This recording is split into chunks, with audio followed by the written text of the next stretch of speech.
Hi, welcome to Scotty Wandering. My name is Peter. This is going to be a little different than my normal videos today. Normally, when I go someplace, I explore it, I show it to you on video as I'm doing it.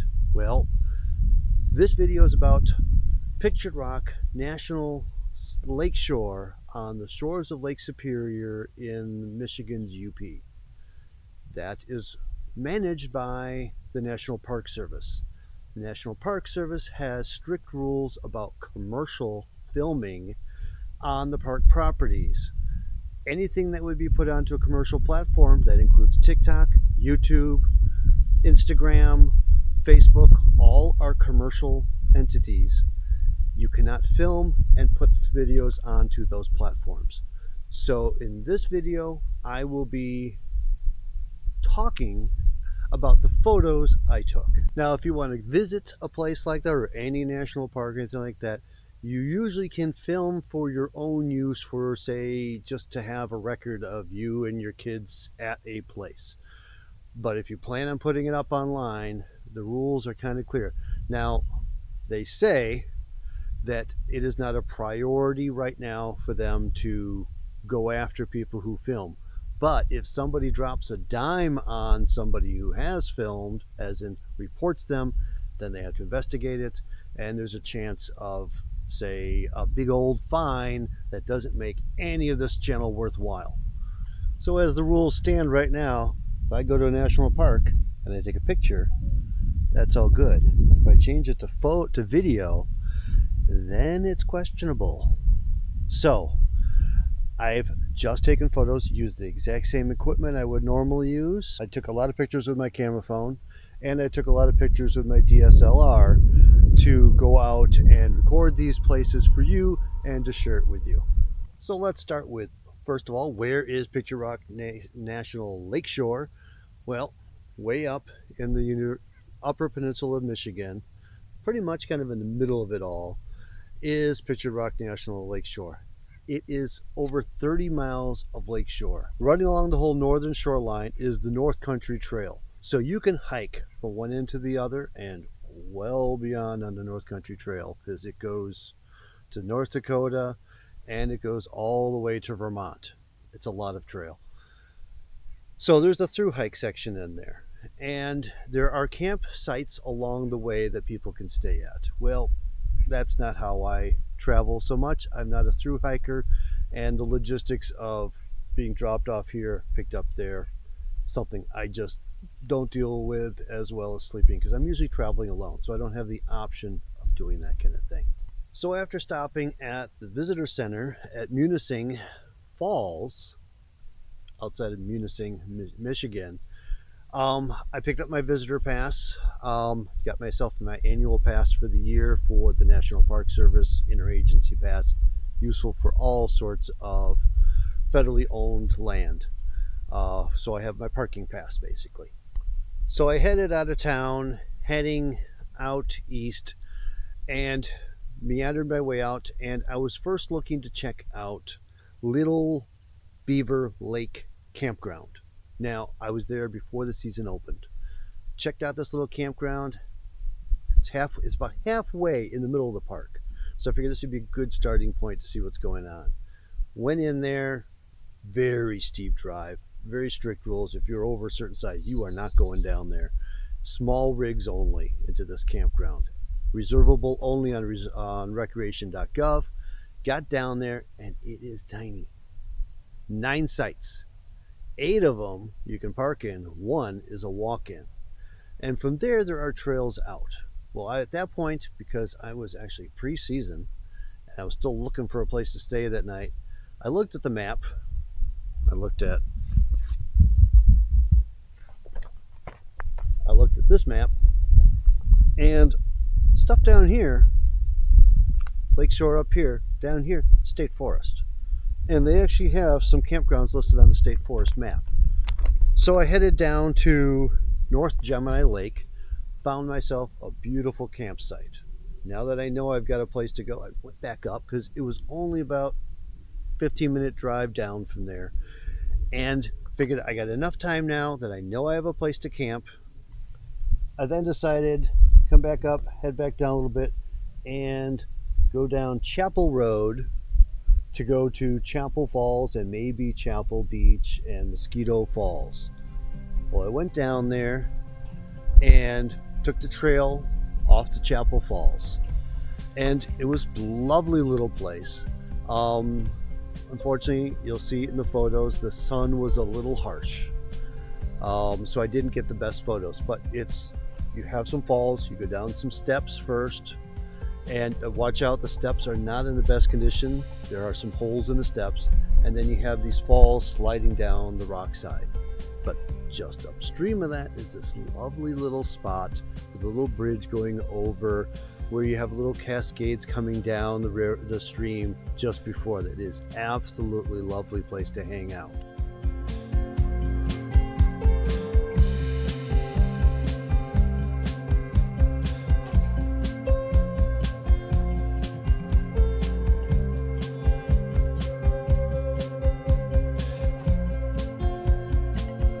From there, you can head down the trail to Chapel Rock and Chapel Beach. Well, after hitting the falls, it was getting late in my day. I traveled a lot already that day. I decided to get to my campsite, get set up, get my food in my belly. Had a lovely night there. While I was there, I watched a video from SUV RVing about his trip to Pictured Rock, and then he showed me his little loop there, and then at the end of the video, or partway through the video, he showed how many steps, how many miles he covered, and like, I'm not going back and doing that whole loop. I'm not that much of a hiker. The road into Castle Falls was a disaster, absolute disaster. I just noticed on their website that they are repaving a few roads to some other trails, but not that one.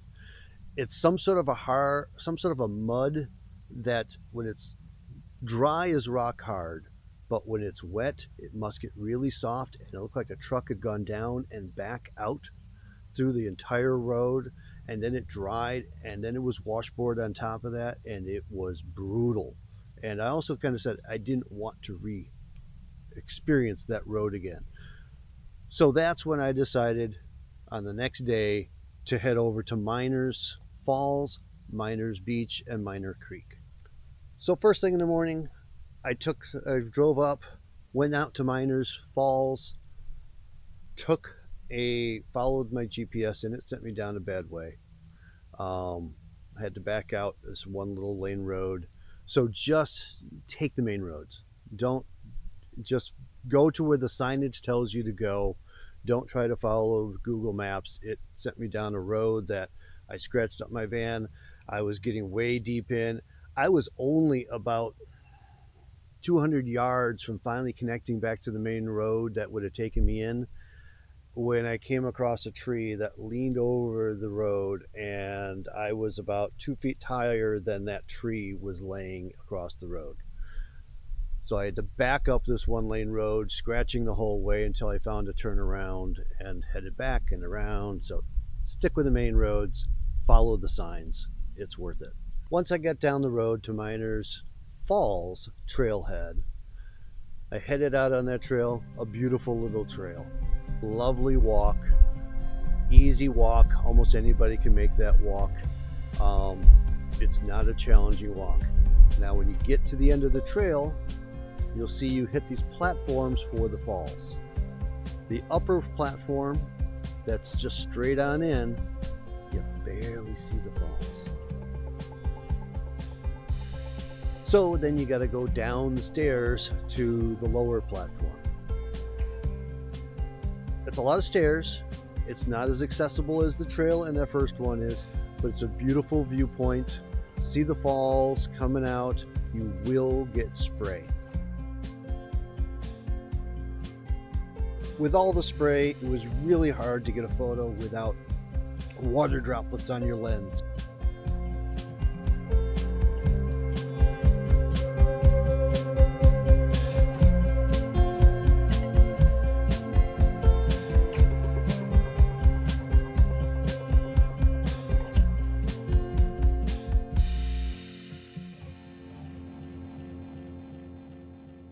So after getting back to my vehicle on the beautiful walk, um, took the road down to Miners Beach, and I figured, let's check the trail here to see if I can go back up to Mosquito Falls.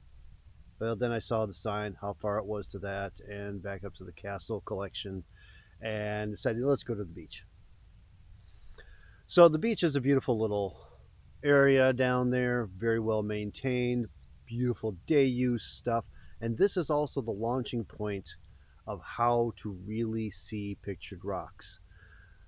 Now, I did not take advantage of it, but this is where the commercial outfitters launch out of.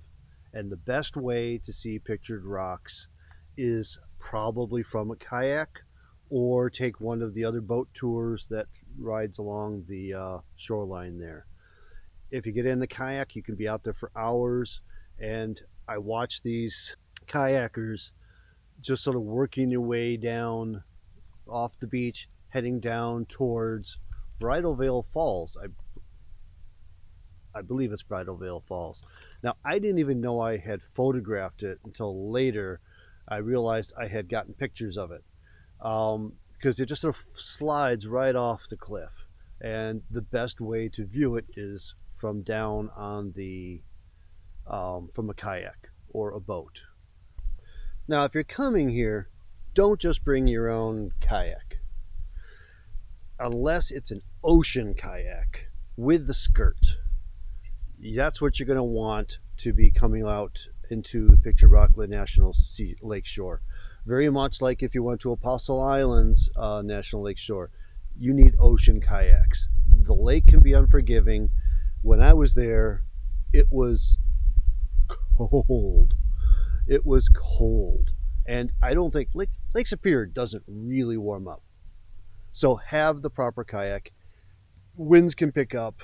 I was there. It was beautifully calm, but it was still very cold, and conditions can vary greatly.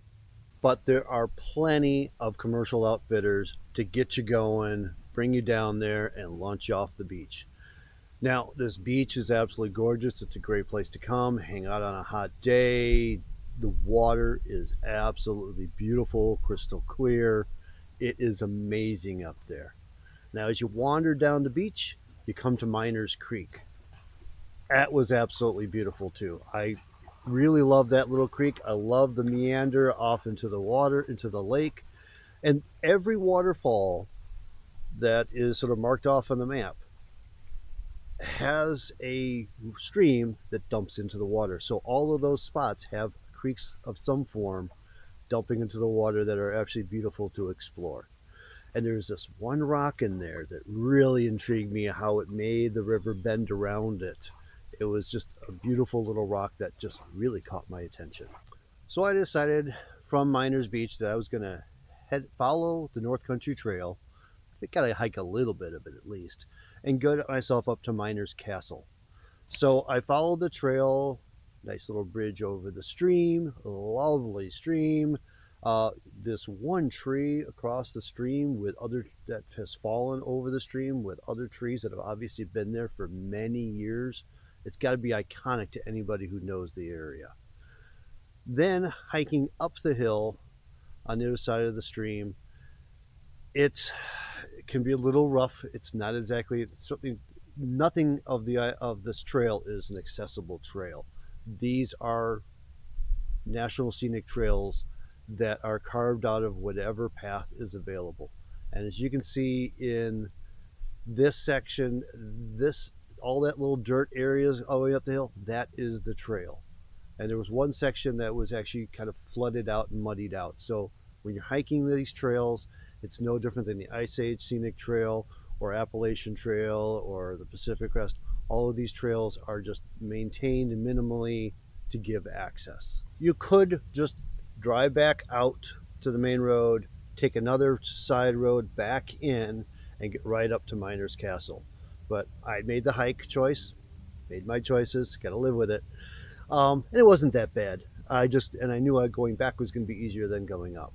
So once you get up to Miners Castle, there's a little overlook right at Miners Castle that you can look back, heading east, back towards Miners Beach, and beyond and see Bridal Veil Falls. As you can see, those kayakers are still out there. And then I noticed there's this arch out there that I don't know what it's called. I can't, it's not on the map. So I don't know what they call that one. But again, something that you can kayak through, big, huge arch. That's the best way to explore something like that. All right, from the castle itself, you got a great view looking back towards Miners Beach and beyond the falls. If you go around to the other viewpoints of the castle, up by the visitor center, you have beautiful views not only of the castle, and as my wife said, is that a witch's home down there hiding in the little hole at the bottom? But from there you can look west and see Grand Island National Recreation Area. That is managed by the U.S. Forest Service.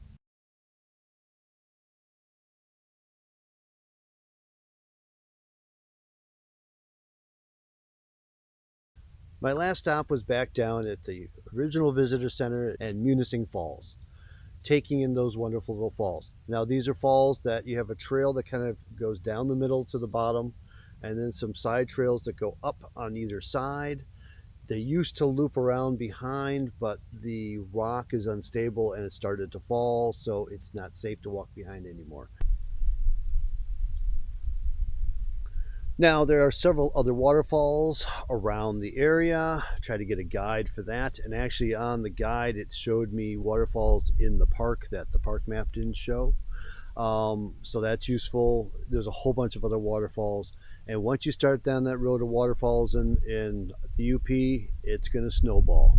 And that's what some of my next videos will be, is a couple other waterfalls I explored on my way west and then heading home.